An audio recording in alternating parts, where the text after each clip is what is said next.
Epistle of John begins in an unusual way. It's a complicated sentence that begins with four subordinate clauses.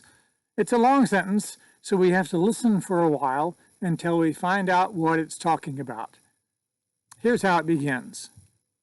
That's that which was from the beginning, that which we have heard, which we have seen with our eyes, which we have looked at and our hands have touched. This we proclaim concerning the word of life. So, he's going to be talking about something that he has seen and heard and touched. What is it? It's the word of life. Normally, we can see words and hear words, but we can't touch them.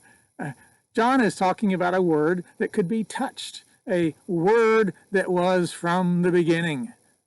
It's what the Gospel of John says. The Word was in the beginning, and the Word was made flesh.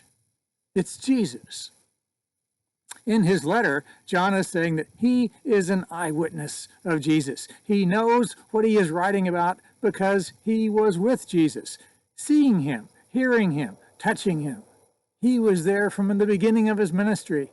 And now, many years later, he is writing to affirm the truth of what he saw. Verse 2, the life appeared. Life is usually an abstract concept, but John is saying that he saw it in person. We have seen it and testified to it, and we proclaim to you the eternal life which was with the Father and has appeared to us.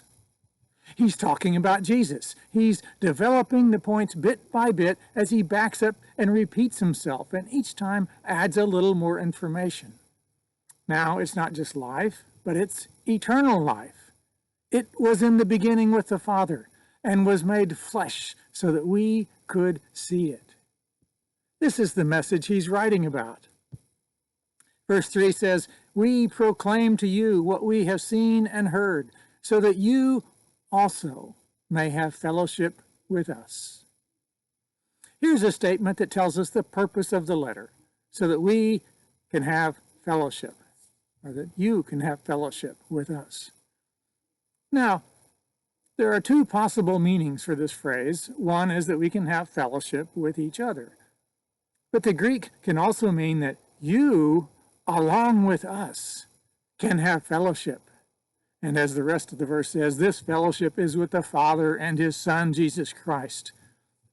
We already have fellowship with the Father and the Son, and we write these things so that you also may have fellowship with them, just as we do. And the point of the letter is that if you have fellowship with the Father and the Son, then you are going to have fellowship with us too. If we are going to have fellowship with each other, it's got to begin with the Father and the Son. Now, fellowship means a lot more than having a brief conversation before and after church. The word fellowship has a much deeper meaning than that.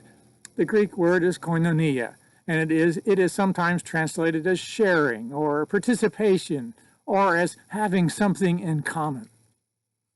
When John writes that we have fellowship with the Father and the Son, we are sharing in something of who they are, sharing in the eternal life that they have, sharing in the manner of life that they have. And that's the purpose of this letter. Verse 4 says, we write this to make our joy complete. Some of the Greek manuscripts say that we write to make your joy complete. Some say that it's our joy. It all amounts to the same thing, though, because we are all going to be sharing life together, and we'll be sharing our joy together as well by having fellowship, sharing life with the Father and the Son.